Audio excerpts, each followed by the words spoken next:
Hello and welcome to Keep Effing Writing, the video series where I, Kris Ripper, talk about writing, which is a thing that I do.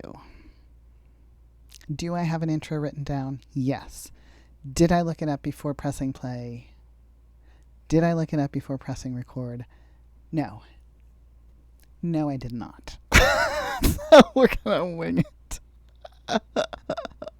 On the other hand, I do have a lot of notes for this episode. I don't mean a lot of notes in that it's going to take me a long time. I just mean a lot of notes in that I had a lot of thoughts.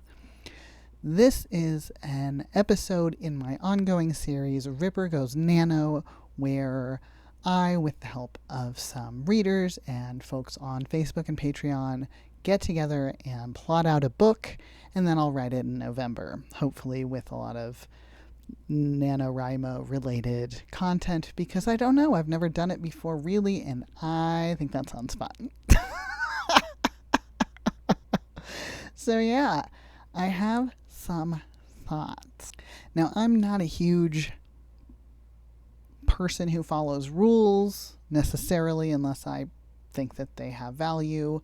So when I approach a challenge like this that has like a very general understanding that most people share about what it is, my brain immediately is like, how can I change this to make it work for me? So if you are a person who likes to stick to what is expected of you, my approach may not work for you.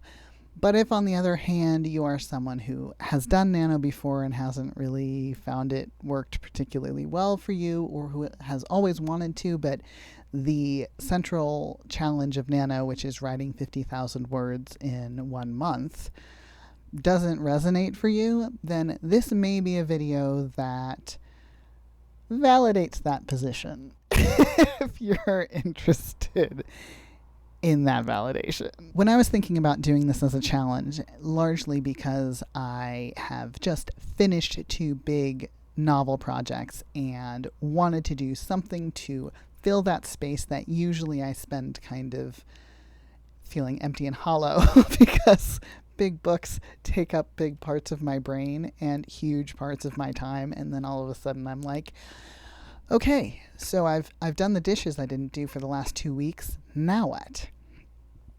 I wanted to do something with that time that would feel both creative but also challenging, as well as low stakes. So for me, this is a low stakes project. I'm gonna have fun with it. I'm not super worried about the outcome. Will I have a book at the end of it?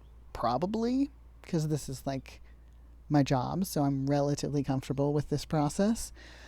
But if I don't, I'm not going to feel like I have massively failed. I don't love the winning, losing nano thing that I guess is a thing, but if that works for you, go for it. What's important to me to talk about in this video is the idea that you can take a challenge and make it work for you. Make it resonate for you. Bring your own spice to it, your own flavor, your own interests, your own goals. From my perspective as an author, NaNoWriMo is very arbitrary in the goal that it sets, right? So I don't write novels that are 50,000 words long, and I don't write super long books, but 50,000 words is maybe that's a category romance. My point is 50,000 words is a relatively arbitrary goal that's not necessarily going to get you a complete novel. I could not tell a novel in 50,000 words, I don't think, in a satisfying way. Having said that, I'm fucking verbose, so there are probably people who can. The point is, you don't have to be wedded to that as your goal if something else might work better for you specifically. So I'm going to list off a couple of things that I thought of when I was kind of contemplating this as an idea. Maybe one of those will sound good to you, maybe none of them will. I'm hoping that if you want to take on this project, this is just kind of a launching pad for you to think about what would work for you. And as I've said in a lot of other Videos, I love setting a timer and just making a list. Just kind of mind mapping or listing or coming up with a lot of ideas and then deciding after the timer has completely run through which of those ideas sound good to me. So that's kind of what I did here. Maybe what you want to do is write 50,000 words in a month, and you want all of those words to be in one cohesive project. Amen. More power to you. Go for it. I'm super, super here for that as a goal. It's great. Maybe that isn't your thing. Maybe you're not as interested in that. I think if your goal is to start a writing practice, then a potentially more helpful goal is I want to write every day for a month. I want to write 3 sentences every day for a month. I want to write for 10 minutes every day for a month.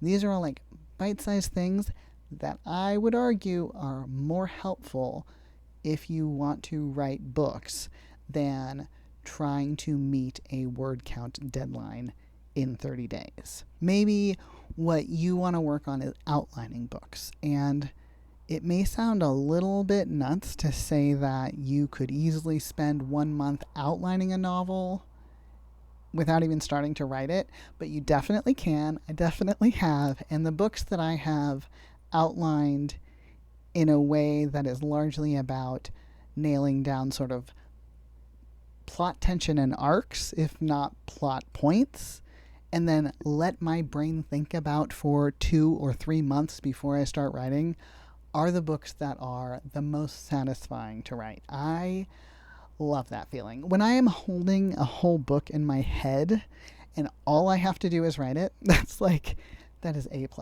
for me. Again, this is literally my job. This is not advice for everyone. This is not the thing that will work for everyone. But for me, if I sit down and say like I'm going to outline a book this month, that is a good challenge.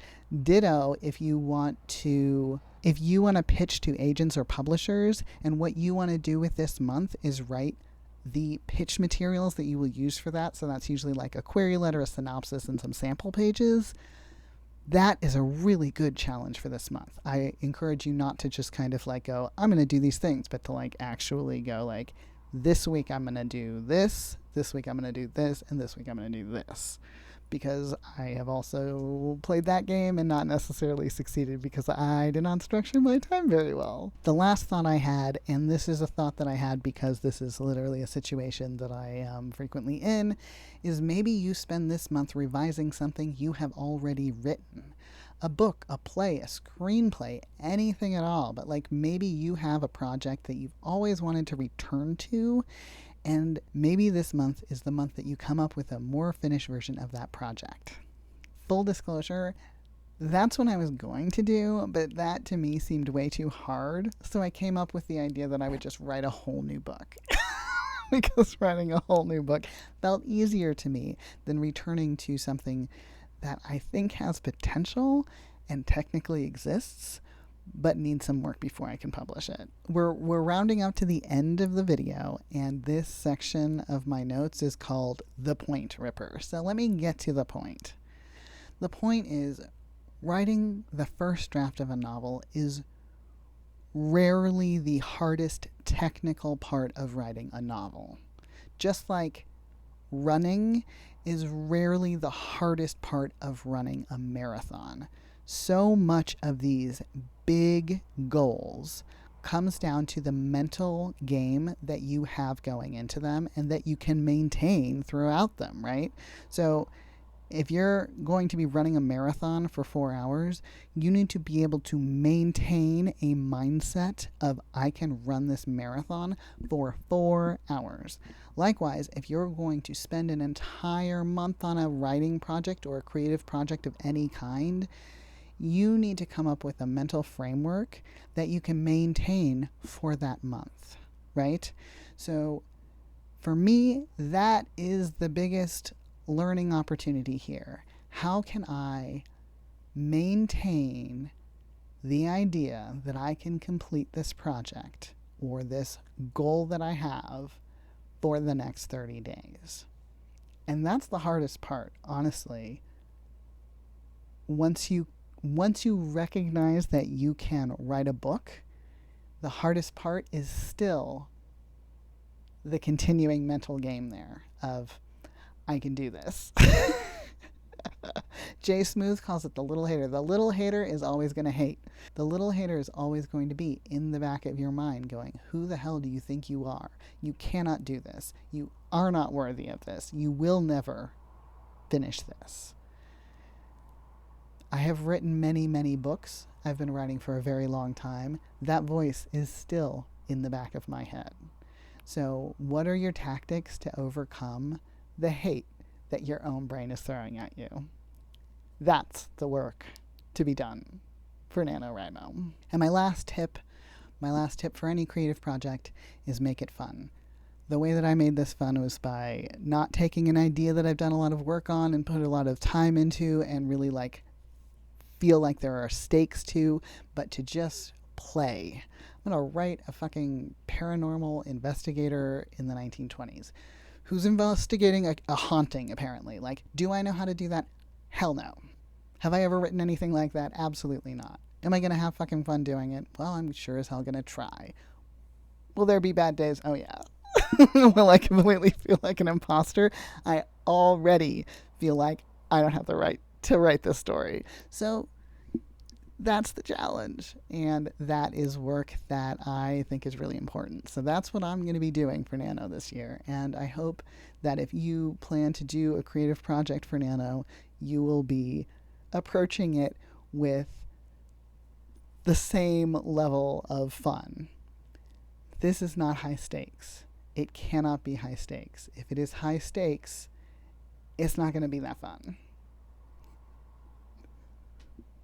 This is why is every video just me going whatever you do, don't take yourself too seriously? I actually think I probably take myself pretty seriously. I don't know why this is how I come across on video, but I do think it's probably a good tip. So anyway, have fun, do Nano if you want to.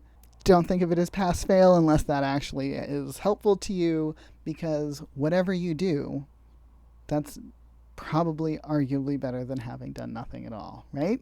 You can find me on the Patreon at patreon.com/KrisRipper. You can now join that for free. You don't even have to pay me money. You can just come in and hang out and vote in polls and comment on things and have a nice time. You can also find me in Rippers and Regulars on Facebook and Instagram, and I will link to those things down below. And yeah, that's it. Have fun, y'all. Bye.